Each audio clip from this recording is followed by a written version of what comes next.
I've been using GitHub Copilot for a month or so now, and it is really amazing. It really blows me away how smart it is at creating suggestions. But I have also noticed a big problem. Copilot is trained on a massive amount of data, so all the code on GitHub basically. And so the consequence of this is it is used to the coding patterns that are the most common. So it'll be biased towards common libraries or tools and patterns and against new things or rare things like experimental things. For example, I created a state management library called StateAdapt. I created it for Angular, but it's just it can be used in other things too. But it's basically not used.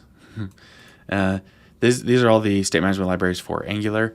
NGRX Store has by far the most weekly downloads. Even second place only has like a fifth. This is a couple month old data, but it's like the Pareto distribution. It's very heavily skewed towards NGRX Store. So what this means is when I am using my library on a project, Copilot will suggest syntax for NGRX instead of my library. So even though I have mine installed and not our NGRX.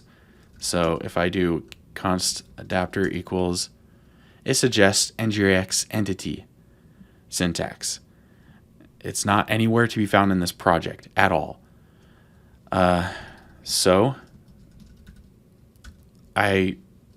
even after I do this, it doesn't understand the syntax at all that it needs. This is supposed to be how you finish it off, and you can define state change functions in here. So it's like a generalized version of NGRX entity.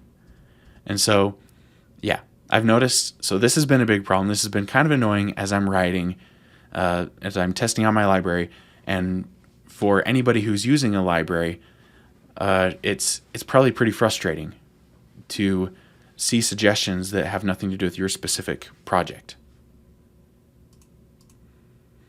But what I have noticed is, actually I'll get to that in a second. I was going to mention this tweet that I saw today. Basically, this is somebody really talking about how great it is that Copilot understands the mainstream solution. So this is an advantage that Angular as well as NGRX, they both have this advantage because there's so much code on GitHub that's written in these technologies. So Copilot is really good at suggesting code for these technologies. So this is a benefit to NGRX, but it's also a problem, not even for small libraries, but for NGRX itself. Because what if the API changes? What if they create a new API? It's going to be difficult for Copilot to get trained on the new code, because when does it appear on GitHub, and in a significant amount of code where Copilot is trained on it and prefers it over the old syntax. So it's not just a problem for small libraries, it's a problem for innovation in general, no matter what library it's for. But the thing that is great about Copilot is it learns from your own code. So even though it has no idea how to start with this, it has no idea what I'm doing here. There's no adapter on this. Why would there be? So it has no idea what I'm doing here. It's doing its best, and it's not bad. But once I start actually writing more and more, it gets better. So there you go. Okay, that's actually there. Yes. And now I just need to find the more properties. So look at that. It's seeing the type that's there, and it's creating an adapter for each type. So it can actually go and figure all of this out. And now it's good syntax. And then almost every time after this, if I go do the same stuff for a new feature, it'll see that this is in the code base and it'll be like, okay, we're going to do a similar thing. So let's see. Let's find another one. Let's do this in the keyboard store. So we can do const adapter equals. There it is. And it knows. Okay. So that is a strength of Copilot. And that's pretty great. But it's pretty confusing when your first experience with something is suggesting incorrect syntax. And, Copilot, when it's best, it's teaching you how to do the things you're trying to do. So really, like the initial experience and introducing something into a code base or trying something out, this is a really important experience, and it's unfortunate that Copilot doesn't help with this. One other thing to note is that now that I've erased all that code, it has no idea what to do again. Like what? Yeah, it's back to, yeah, this makes no sense. Yeah. So that is a weakness of Copilot. And I was thinking about this problem, and I was thinking about what it's good at. It's good at understanding mainstream patterns and code that's in your actual code base. And I've been thinking about this, and a day or two ago, I saw a message that Copilot crashed because something in Node modules wasn't there anymore. A file went missing. It's because I deleted Node modules, but I didn't realize it was looking inside Node modules. So I was like, okay, that's interesting. And so I was kind of thinking about both these things, and I realized, wait a sec. What if libraries published example code as part of their npm packages, or inside their modules that get published? So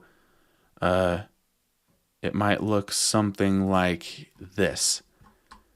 Yeah, this is what Node modules looks like if you expand it. So I created a spec file, and all I did, well, I erased it because it would have ruined this, but all I did was here paste a test that was already written for state adapt.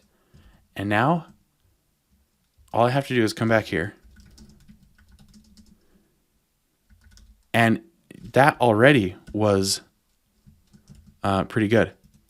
But this is exactly what I'm looking for. And that's actually wrong. It thinks these things have adapters. So the example I had earlier, it worked. So that's one of the weird things about Copilot. It's a little unpredictable. Oh, look, this suggestion's right. Look at that. All I did was erase it, and it's like, okay. Yeah, that is interesting. Anyway, so this is exactly the syntax I was looking for.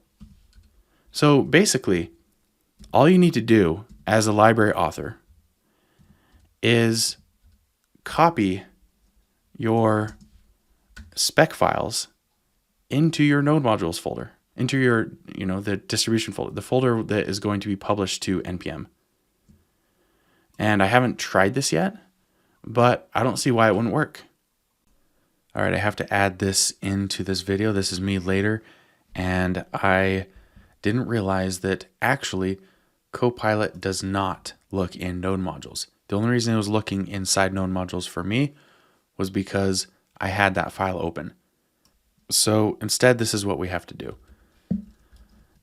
I will enable this, or join adapters, click to definition. Once that file is open, now it will know exactly what to do. So an extra step, but still, I can do this. I can put this comment inside. So basically, I'm going to write a script, hopefully, that looks for every spec file and adds it as a comment at the end of every file that's named the same without the spec at the end. So just one extra step you have to do. So yeah. All right. And it just immediately knows all the APIs I'm using here in these tests. I mean, this is like training it. And that it doesn't care about errors. It's just reading the code, and it's understanding the syntax, and all of this functionality, it'll just immediately know how to suggest. So That is pretty awesome. So that's my solution to this problem. So the next version of StateAdapt is going to have spec files inside. I'm going to see how I can get it to work. If I can just copy all the spec files and put them in the distribution folder, that'd be great. And I think every library should do this. But as a user, as a user of these libraries, I don't know what exactly you should do. Maybe find examples on the website and just paste them in your code until you've got some code already. So, I mean, most of the time, if you're using a new technology, you're going to be looking at examples anyway. So you might as well just paste all that code into your file and then write your own code and then erase the code from above. So anyway, that's what I had. So thanks for watching, and let me know if you have any other ideas. Thanks.